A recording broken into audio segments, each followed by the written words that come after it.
make sure to give my dad a 5-star review. Make sure to like and subscribe to his YouTube. Thank you for listening and enjoy the show.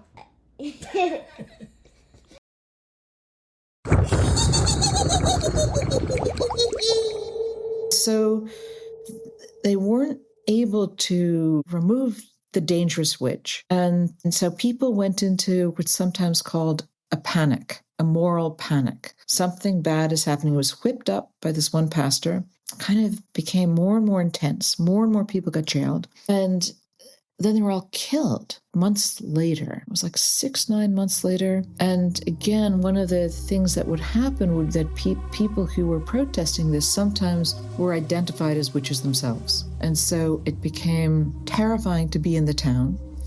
And then it seems to have stopped when one of the witch finders, Cotton Mather, argued against what had happened. Said, look, if we are, at this point, and that 19 people had already died, maybe 1 or 2 more. And he said he was understood to be a good Christian man. And he said, look, even if we're going to let a few people who are witches go free, if we're at risk of killing somebody who's innocent, we have to stop this.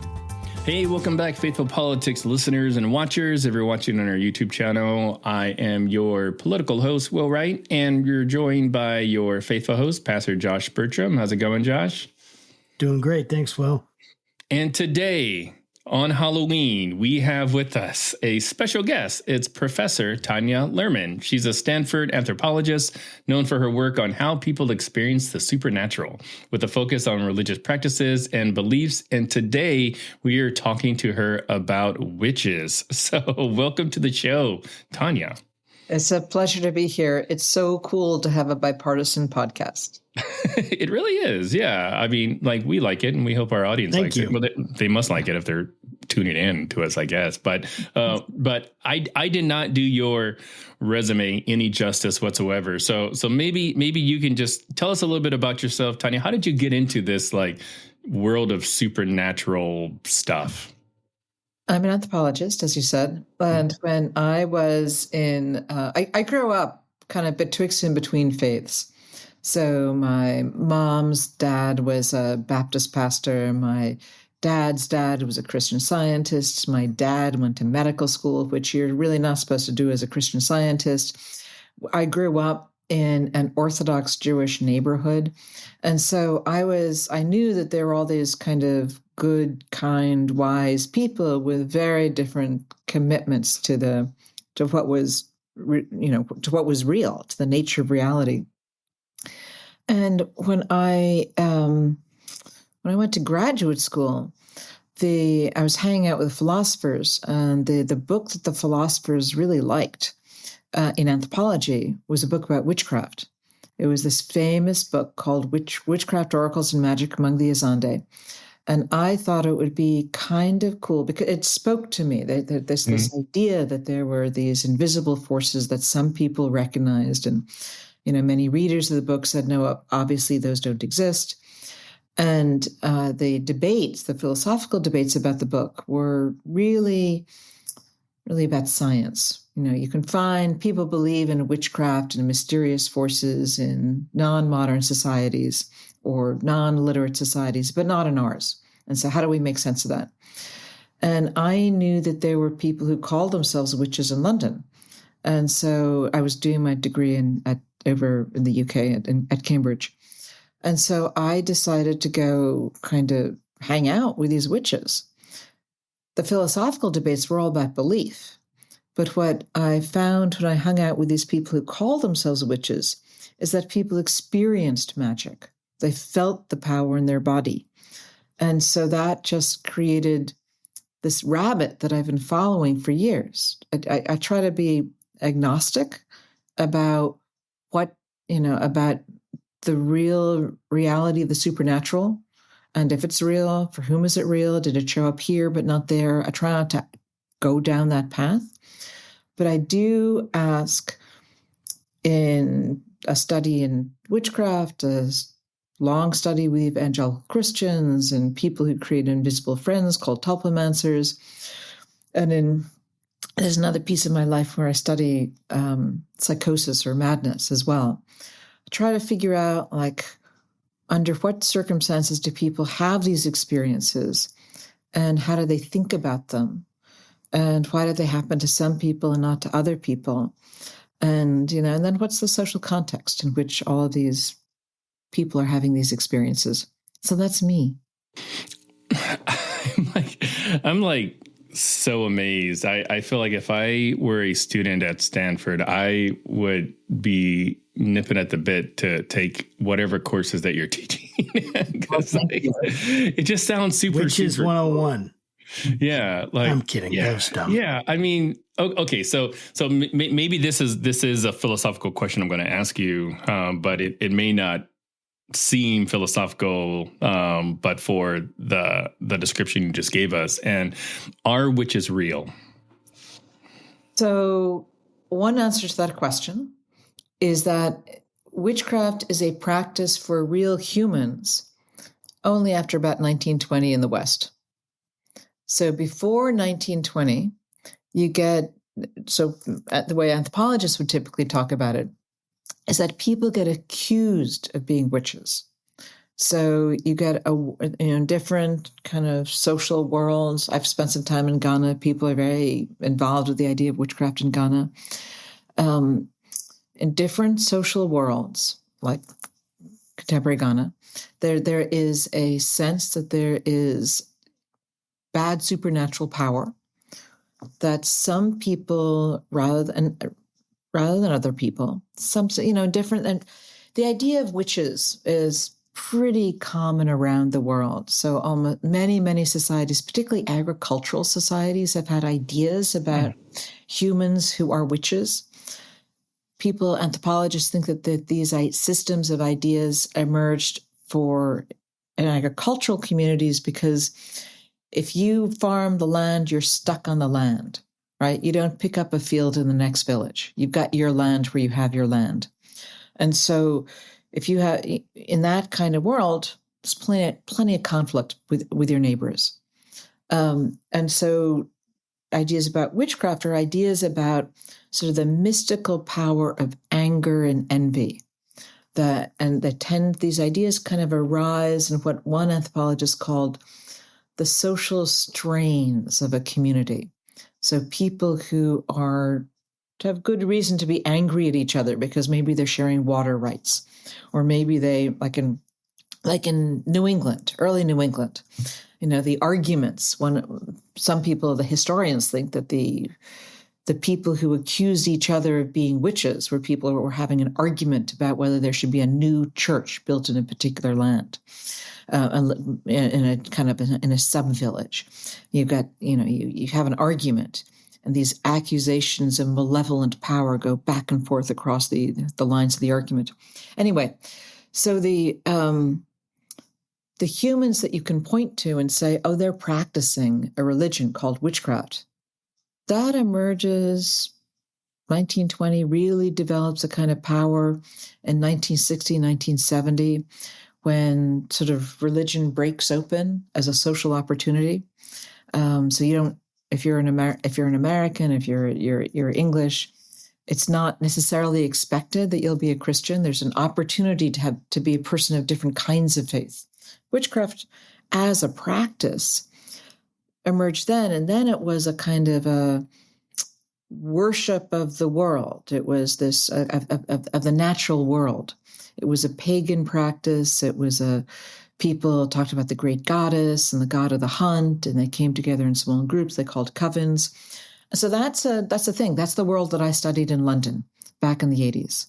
And there are thousands and thousands of people who join in small groups called covens to worship the great goddess and her expression as the goddess of the moon, the goddess of the land. Set of ideas that really draws on our thinking about pre-modern Europe and pre-modern America. The idea of witchcraft as something people are accused of that's in many, many societies. People didn't practice that. People got accused of it. The complicated question, and this would be for our pastor, would be whether it's ever possible for people to have angry or envious thoughts that have a kind of supernatural reality. And churches have different points of view about that. Sometimes, these days they don't call it witchcraft. They talk about demon possession or they talk about something else. But that's the kind of, anyway, so those are the two things. There's a set of ideas about supernatural, malevolent power, and then there's a modern pagan practice. In today's modern society, they use the term, I think, Democrats, if I'm saying that correctly. Democrats, Democrats. No, we joke, of course. So, I love this. I love this conversation because, when I grew up thinking of witches, there's this idea of course, like the stereotypical, like if someone's on a broom, they got a big hat, they're making some brew that they're putting together, whatever it is. And they're casting spells. Yeah. Right. So there's this idea of this, this woman, many times older woman, that has is decrepit, but has these powers, is to be feared. Right. And it's just the kind of this almost like clearly, like once you get older in the Western context, at least in my context, it's like, well, yeah, that's, obviously, those are made up. It's in the same kind of thing as dragons or, something else along those lines. And yet, what's fascinating to me is that, right, the Old Testament of the Bible deals with witchcraft, at least witchcraft in its context, which I imagine is different in some ways than ours in our context. And even, there's a famous story about one of the kings of the Old Testament, Samuel, going and visiting a witch, an Endor, who can call forth the dead. And she calls forth Samuel, this prophet in the story, and he comes up from the dead, and Saul talks to him, and Saul had made witches illegal. And it's a really interesting thing. But I'm imagining like witches in an ancient context, and I'm imagining witches today, and it sounds like very much what really witchcraft is there's this really deep religious motivation, energy that has its own beliefs. But like you said, the experience of it, and I don't think that's very different than most people. Most people believe the things that they experience, or that feel true to their experience, right? And I would love for you to kind of talk about, anything that I've talked about that you wanted to hit on, but what is this progression of the image of witches that's happened through history? So that's a really good point. So there's a set of ideas that tends to circle around what we come to call in English a witch. And most of these ideas, until you hit like the 1920s, are ideas about somebody else. Sometimes they're ideas that these people work together in a group. These ideas tend to be that, they're women, either old, non-sexual women or beautiful young women. So in Scotland and in the early modern period, the witch was more likely to be imagined as a young and beautiful. When the witch has power, the idea that people will say, well, it's really power around sexuality, fertility. So a witch would blight domestic animals, or she'd blight crops, or she'd sort of prevent a family from having a child. She'd make it impossible, so I think Henry VIII accused Anne Boleyn of being a witch, and he said because he had this fantasy that she prevented him from being able to have sex with her. So, and these ideas kind of circulate around what a family needs to survive. You need to eat. You need to have your animals. You need to have you need to grow your vegetables. You got to have your kids. And so there's this cluster of ideas about this malevolent power that zapped people. And it got elaborated and expressed in different societies, different agricultural communities in different ways. And sort of, and it sort of acquired its form in probably around the Inquisition in Europe. Like in the 9th century, the idea of believing in a witch in Europe was, in some settings, it was illegal, because to believe in a witch sort of meant that a witch kind of had power over Christians. And that was kind of seemed like a bad idea, seemed like something you shouldn't believe in. And then, this is the way some historians think, that as the Inquisition got underway and people were kind of, going into small communities and asking people what they thought, these kind of, early agricultural ideas about this power to blight other people's bodies cropped up, and it sort of was codified into a set of ideas that included brooms and the devil who looked like a goat, and and cauldrons and flying through the night, and that became the kind of the idea that really emerged and became associated with Halloween, this kind of this day in the church's calendar where the boundary between the worlds grows thin. So what happened in the 20th century is that people got secular, and that big shift and huge shift in human experience. And so, and as people secularized, Halloween became kind of fun. Nobody believed in witchcraft, so it was fun to dress up as a ghost and as a witch. You got little pop-up houses. I mean, nobody's going to sell a pop-up haunted house if they think that ghosts are real, right? You don't want to attract ghosts. So witchcraft becomes like defanged. People don't really take it so seriously. So there's all this stuff. Early modern Europe, for a variety of reasons, somehow these ideas get out of hand, and thousands of people get killed.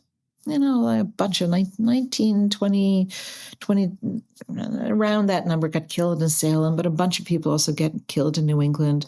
It's like people get killed when there's an argument over something, or something bad happens, and somebody's cow dies, and they blame the person they think is their enemy. And then somehow this kind of small community coalesces and decides that person is to blame, and then they kill that person.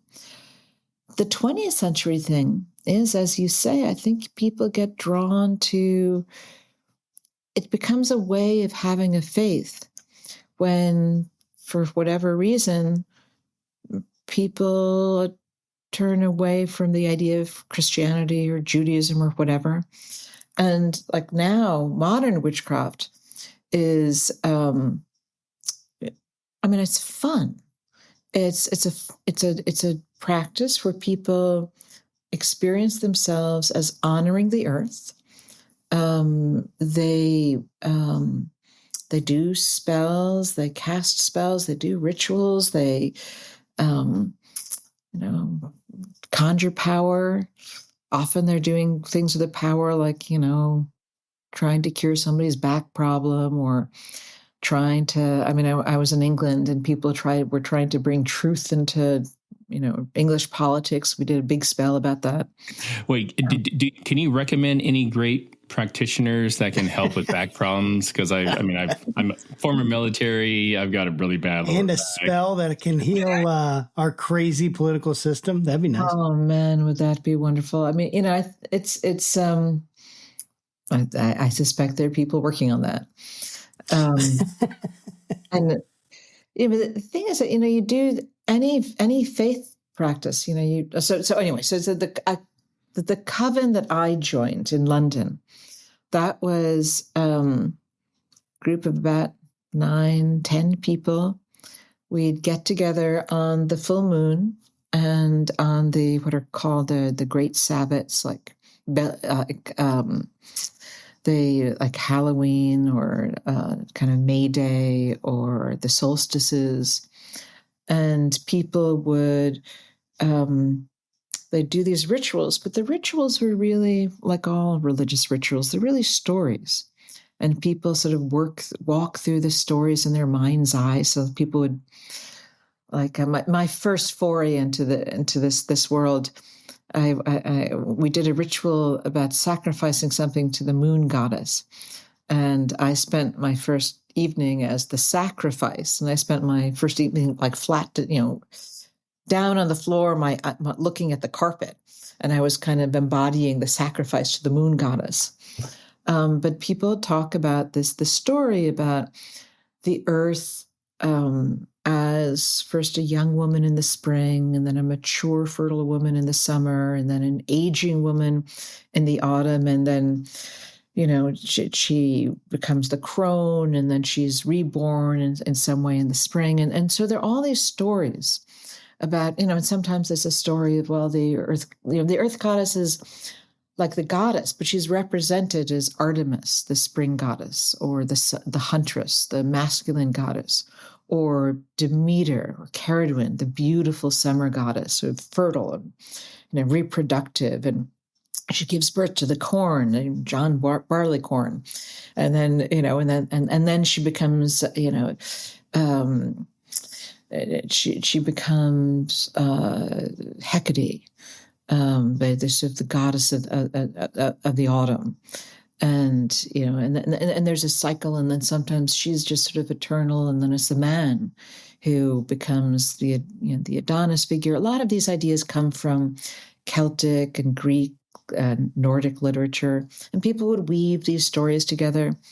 I knew a woman who had a room that was sort of a shrine, and she had she had like 100 goddesses in her room. And she had each wall represented a season, and so she had the young, beautiful goddesses on the eastern wall, and the fertile goddesses on the southern wall, and the older goddesses on the western, and then the western and the northern walls, and her life was full of these stories. I mean, they're sort of the way that Christians' lives are full of stories from the Bible. And those stories help people to be inspired, to make sense of what's going on, to give them a sense of the passage and the journeys of their own life. And it was really, people sometimes talk about this as white witchcraft. It's absolutely fascinating to me. And there it is, Will. The fascinating word.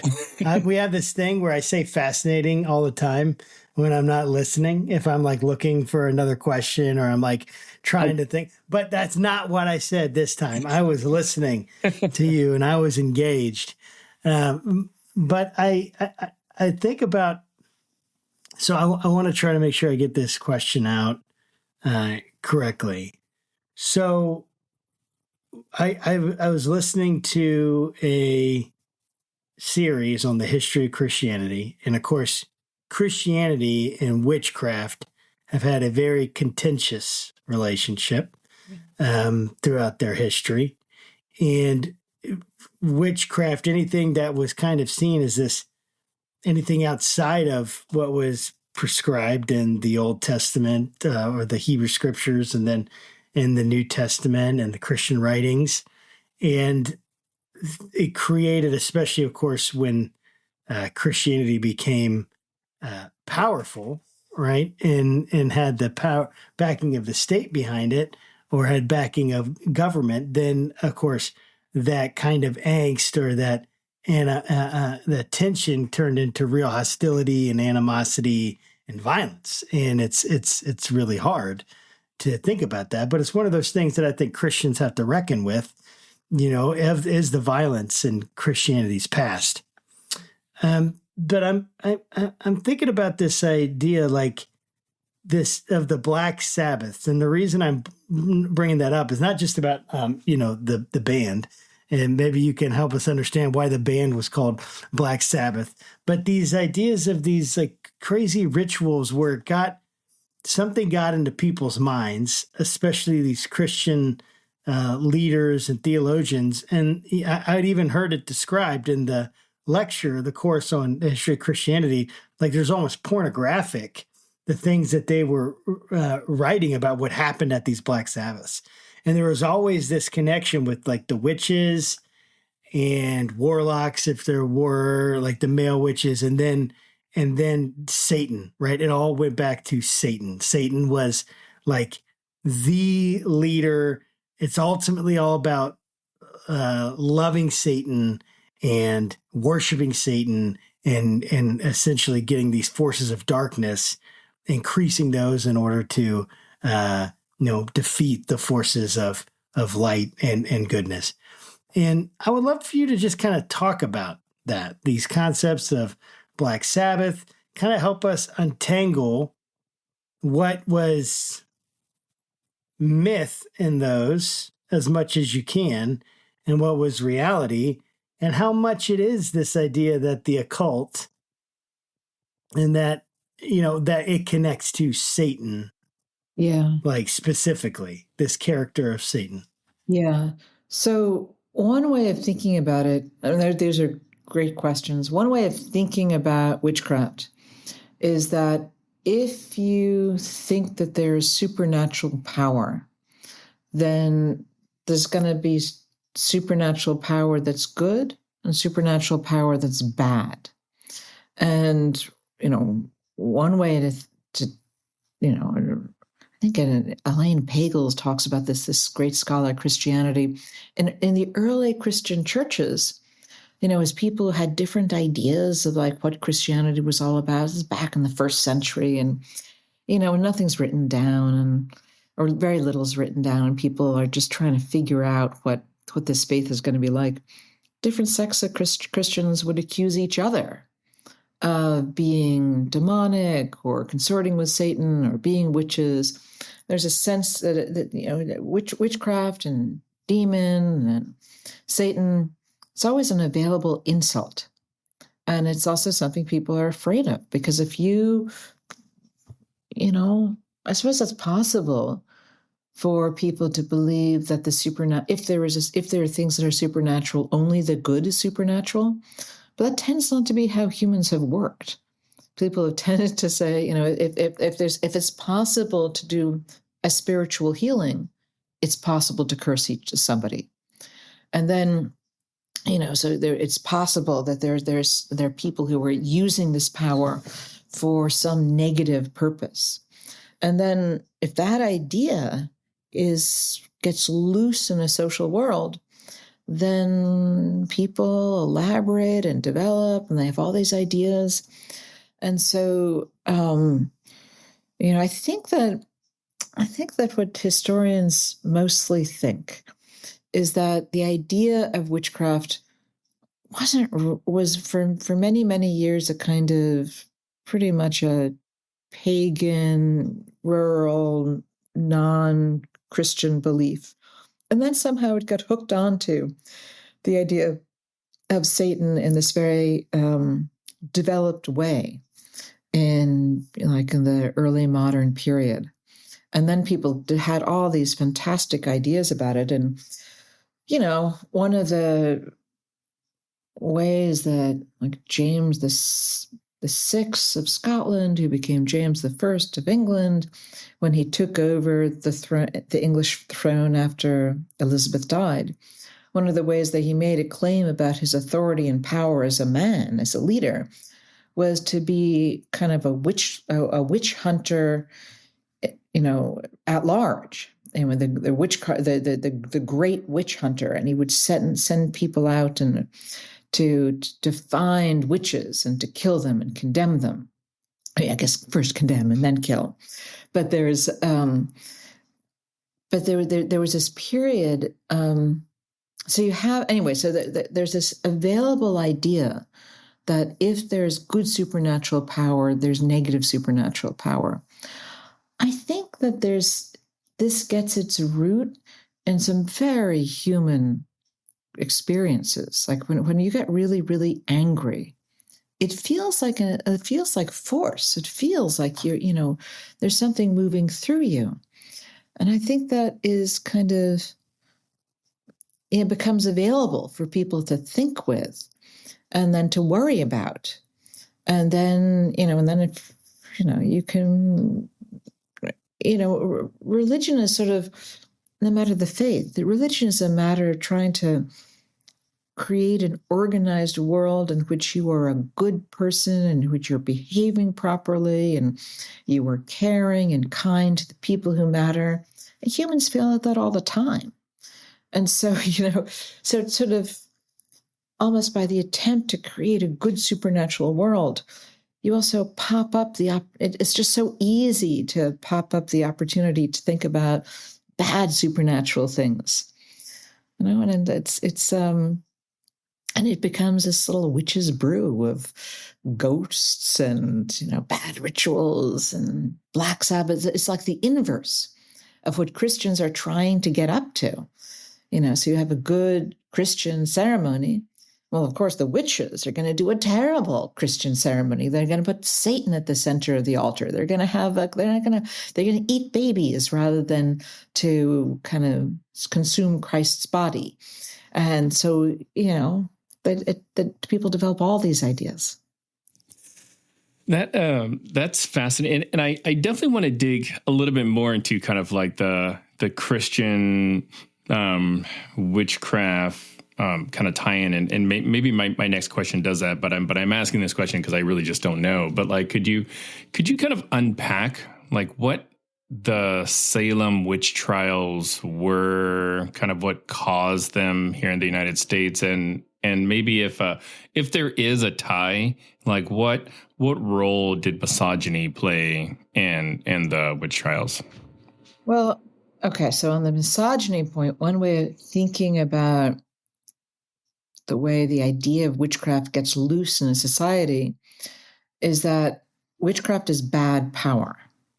So people who shouldn't have power, are often women. Also, witchcraft is also often about fertility. The people who are most associated with fertility are women. And so it's not so much of an accident that these concepts become kind of intertwined.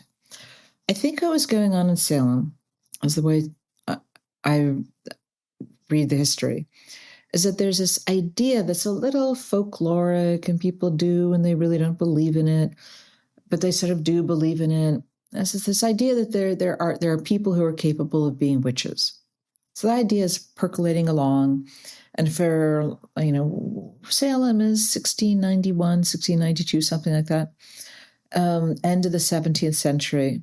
And like for the previous 150 years, there are people who are killed in New England for being witches periodically. And it's usually like one person at a time or, two, and it happens, and then it stops for years, and then it happens. And this is a world where news doesn't travel so fast. No telephone, no internet. Shocking thought. I say that jokingly, but it's pretty hard to really wrap your mind about what that social world would have been like absolutely. Yeah, it's really kind of striking. Anyway, so what seems to have happened in Salem is that there were these kids who young kids, like 7, 8, 9, 10. There were kids who started talking about things they had seen. So hallucination-like experiences. I don't remember the details. Some historians think that that's because it was a rainy summer, and when it rains, rye can develop a bacterial covering of ergot, which is a hallucinogen. And so some historians think that actually these kids were actually hallucinating. And somehow and these kids, that their claim that they saw things that other people couldn't see. I forgot what they saw, but I think that there was. I think it pretty quickly became the idea that they saw the bodies of somebody who wasn't present, and so there's this idea that humans can project their bodies, and they can be independent of their bodies, and and that gets swept up in this idea of malevolent behavior. As the kids saw other people's bodies where they shouldn't be, and there was a fight going on between the pastor of a small, I think there was like Salem town and Salem village, and there was a big church in Salem town, and this was like a little offshoot of Salem village. And the pastor was pretty cranky, and he used these ideas to preach about, talk about the emergence of witchcraft in his community. And somehow, and I believe that there was another piece of this in which the town was between, Massachusetts was between charters maybe. And so nothing legal. So at this point, witchcraft is a legal offense. And so people were chucked into jail. So people would be accused of being witches. And there was a sense in which people who spoke out against the witchcraft, as you couldn't kill the witch. You had to put the witch into jail because Massachusetts was between charters. I think there may be some historians who will howl at this representation. But there was some reason why the witches couldn't be tried initially. And so the jails became more and more full. And the reason for the accusation was something would go wrong. A cow would die, a child would become ill, somebody's back would hurt. And the person that and somebody would make an accusation, and the person you'd accuse, that person would accuse would be somebody they didn't trust because they were in some kind of fight with them. And people were sort of rallying their neighbors, but they were terrified, right? I mean, if you, this is the scary feature of any faith commitment. If there is good supernatural commitment, there can be bad supernatural power. And if you really think that bad stuff can happen in your town, it is terrifying. And so they weren't able to remove the dangerous witch. And so people went into what's sometimes called a panic, a moral panic. Something bad is happening. It was whipped up by this one pastor, kind of became more and more intense. More and more people got jailed. And then they were all killed in months later. It was like 6-9 months later. And again, one of the things that would happen would that people who were protesting this sometimes were identified as witches themselves. And so it became terrifying to be in the town. And then it seems to have stopped when one of the witch finders, Cotton Mather, argued against what had happened. Said, look, if we are, at this point, and that 19 people had already died, maybe 1 or 2 more. And he said he was understood to be a good Christian man. And he said, look, even if we're going to let a few people who are witches go free, if we're at risk of killing somebody who's innocent, we have to stop this. And so there was this kind of period of madness for something like under a year, but many months. And then it just stopped. And that's a little bit probably what happened on the continent as well. There are pockets like about 150 years earlier in Europe in which there are these explosions of witch finding, these hunting for witches. And they seem to be motivated in different ways. This was also a period, early 16th century, in which there's tensions about the Reformation and the Counter-Reformation. So they're all, that tension between Protestantism and Catholicism. I mean, there was a sense that these other people, the people who didn't agree with you, they could actually be evil.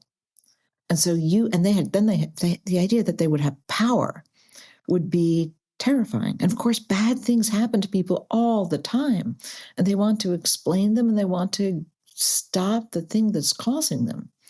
And so somehow people get into this frenzy. Terrible things happen. Yeah. Wait, I mean, can I just make a quick comment about that? Because when you're talking, I'm just like, are you describing today?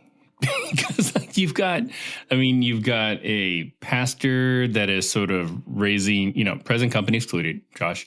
But like you've got this pastor that's raising a ruckus about moral issues, and a concern about folks that could potentially come into power. I mean, if everything you just said was not a microcosm of like our current political environment, I mean, I don't know what is, to be honest. Yeah. No, I think there's something there. I mean, I think that, I think that QAnon is not is a set of ideas about wicked people doing terrible things, sexually abusing children, killing children. And it's sort of very exciting to people because it's a way of explaining things that are going wrong. There are terrible people out there doing terrible, terrible things. It's mysterious. People feel excited by trying to solve the puzzle of what's really going on. And there are these clues that seem to be left all over the internet that you need to figure out, and it makes you feel good and powerful when you figure it out. But yeah, no, I worry about this current moment because I think that there are some claims about the wickedness and evil of some ordinary humans, which are probably misplaced. I mean, I feel confident that are misplaced. I agree. I mean, even the idea of the Black Sabbath versus these rituals that are often accused of this, a cohort at the highest levels that's pedophilic, and they want to, kill children and have these I've heard that kind of stuff, right? Mm-hmm. In my circles of people that think, hey, dude, the ritualistic things they do, you can't even imagine it. And so there's this idea that, it's all behind closed doors. And what they're really trying to do is they're trying to completely destroy everything that you hold dear in your life. And so we need to make sure that we get rid of this threat, because what is it doing? Is playing on your fears. And I've said this 100 times or 1,000 times, and even in sermons, if someone knows what you're afraid of, they can control you. They can figure out how to get you to do things. That's the real witchcraft, is figuring out what people are afraid of so that you can then control them. I know that, the idea is that you're able to somehow take these supernatural powers and use them and somehow manipulate them for your own uses, good or ill or whatever. That's, people think of magic in that way, but there's this way of trying to get people to be afraid, where then you can control them as opposed to controlling the natural forces. And, it comes to this good and evil. Yeah. It comes down to this sense of there's good, there's evil. We got to figure this out. And, in Christianity, you have things like the Sermon on the Mount.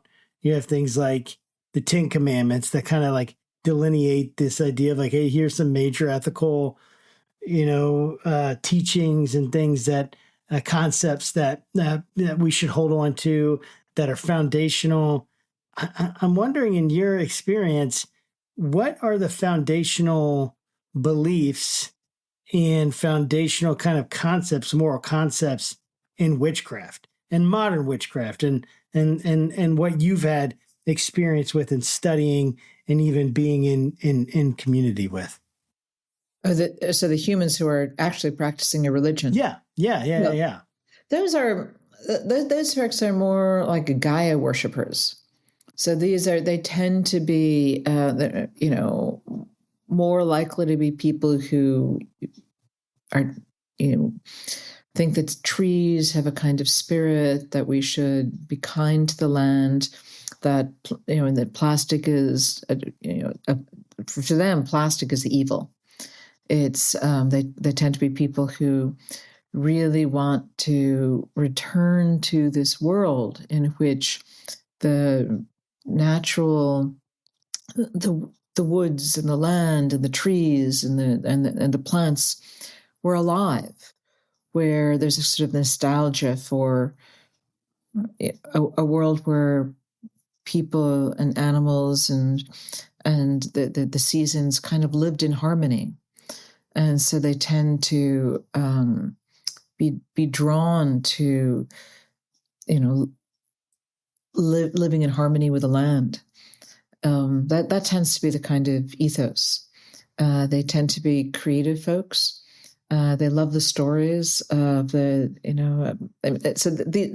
because there's this notion of there's the goddess and the god. You have this the stories that were woven out of the Celtic world or the Greek world or the Egyptian world or the Nordic world. They weave together all of these, or in the Native American world, and for the folks who are in this country, people are drawn to certain of these stories in that world. And that, the woman who I described to you, who had like a room devoted to the different goddesses, she thought of herself as being too shy. And so she was really drawn to this lion-headed goddess, Egyptian goddess called Sekhmet. And I remember a ritual that we did in which she led the group, and she had us imagine that we were in our mind's eyes, using all our inner senses. We tried to, smell and see and hear and feel. She led us across kind of a fiery pit. And we were on this bridge that was like walking across this pit. And Sekhmet was on the other side.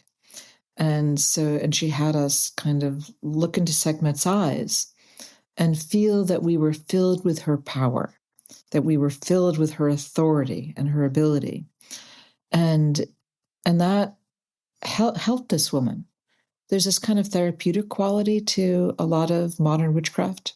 People choose the myths that speak to them, that help them be the person they want to be, and then they tell themselves stories about that world. This is the world where these people are Tolkien readers and Narnia readers and probably Harry Potter readers and Philip Pullman readers. The Myths of Avalon was a book that everybody read when I was spending time in that world. It's a retelling of the Arthurian myth. And, Morgane is actually, a powerful witch, but in a good sense. And, and she's then has this relationship with Arthur, and Arthur's trying to, Morgane is trying to protect the Druids from the incursions from the Christians. And anyway, people get lost in those sorts of stories. That tends to be the world they live in. I love that. So, as folks are out and about trick-or-treating or going to their whatever Halloween parties, I'm curious if you can give us some cool, fun facts or trivia that we can impress all of our friends with about witches. So, I'll let you sort of be the decider of what cool thing, we can impress our friends with. Like, because one of the questions I had was, specifically, and I think Josh pointed to this earlier, about when we envision a witch, we think, pointy hat, broom, spells, cauldrons. In my wife's case, for her costume, green skin. She's planning on being Elphaba for Halloween. You know, like is there an origin story to maybe like why there's a broom, why there's a pointy head, or some other kind of fun fact you can sort of blow our minds with? Oh, well, that's a very hot, tall order. I don't know, but I do think that brooms go way back. They're at least early modern, so they're at least like this like 15th century ideas, European ideas about brooms and flying through the night and gathering together. I don't know. I do think that one cool observation is that ghosts used to be transparent. Ghosts used to be solid. They're now, really? Yeah, we now sort of imagine them as transparent. But they became transparent when photography was developed, and you could create spirit photography. You could photograph spirits with double exposure, so you could see the transparent figure over somebody's shoulder. So that's a 19th century thing. That's really cool. Yeah. So ghosts used to be solid. Yeah. So that's so like solid in the sense of like I can touch them, or still like I don't know. Do I really know? So in these like 16th century records, there's a book called Leonard's Ghost that describes, I think it's a 17th century witch. You can see, the ghost is fully solid, and then what marks the ghost as a ghost is what she's wearing on her feet. Are there human feet, or are there something? Are there other kind of feet? And so you have to look carefully to figure out whether that's actually a human or something else. There you go, dude. That's the piece of trivia you're looking for. Well, I know. Well, okay. So last question. So I recently just discovered Harry Potter, which I don't know. I mean, I'm I'm in my late 40s. My wife, who is a pastor's kid, by the way, actually loves Harry Potter, but I just started getting into it, watch the movies, read the books. I mean, I even play the video game. I'm a gamer, Hogwarts Legacy. And I am just in love with the show Agatha all along. I'm a big Marvel fan anyway. So like just tons of witches, like my entire world recently is just consumed by witch related stuff. And I'm curious if you have a favorite, I don't know, movie, TV show, book, something that you think either one maybe represents witches well, or is just interesting to you. So I think the Mists of Avalon represents witches well, actually written by a witch in this modern sense. I think, Harry Potter, those witches have a lot of the characteristics of the folks I met in London. So there are robes. There are people I knew in London didn't have brooms. They did have spells. They loved these, early modern books like these, books of alchemy and Kabbalah and sort of magic. I mean, they're running alongside these ideas about malevolent power and people who were accused of being witches before 1920. There's also the real practitioners of high magic, people who did have spell books and who had used symbols to direct magical power. And so the witches loved that. And that's the kind of thing that Harry learns in school. So like there really was like a ministry of magic, kind of like, I don't know. Not a ministry of magic, but there were people, usually very, the people who really did exist were healing women. So people who were practicing medicine in a world without much medicine. And some of them were women. And sort of high magicians, people who were basically intellectuals and who were, Isaac Newton wrote like 1 million words on alchemy. I mean, there in a time before magical power is cleanly separated from, physical power, gravitational power, there were lots of ideas about the way that which symbols and symbols could call forth certain kinds of power. So there were intellectuals who were practicing something like magic, where they were using symbols, like John Dee, who's probably was an astrologer at Queen Elizabeth's court, probably the model for Prospero and the Tempest. He's a guy who had all of these elaborate symbols, geometric symbols, and certain kinds of words, and certain kinds of, metals, and certain kinds of colors, and people would try to put those together to direct power in a particular way, to conjure direct angelic power. So that was a thing. That's really cool. So, how can people, I guess, follow your work, learn more about you, just kind of get plugged into some of the research and stuff that you're doing? So I have a website called tanyaluhrmann.com, I think. Tanya Luhrmann, anyway. Yeah. Got it. And it's, so I have some of my work up on there, and there's also a website at the Stanford Anthropology Department. That's really awesome. Well, thank you so much, Tanya. This has been probably one of my funnest interviews I think I've done in a while. Great. Well, it was really great talking with you guys. Yes, thank you so much. Yeah, thank you. And we will make sure we put all those links in the show notes. And to our listeners and audience, thanks again for stopping by. And as always, keep your conversations not right or left, but up. And we'll see you next time. Take care. Take care. Good luck. Take care. Hey there, Josh Burtram here, faithful host of the Faithful Politics Podcast. I want to let you know about a compelling new spinoff, the Faith Roundtable, where I'll be interviewing top faith leaders, theologians, and scholars to unpack the pressing issues that are shaping the church in America today. We'll dive into topics like faith in public life, social justice, and how we can engage our communities more effectively. Make sure you don't miss any of our enlightening conversations by subscribing to it on our YouTube channel. Join me at the Faith Roundtable, where deep discussion meets thoughtful insight.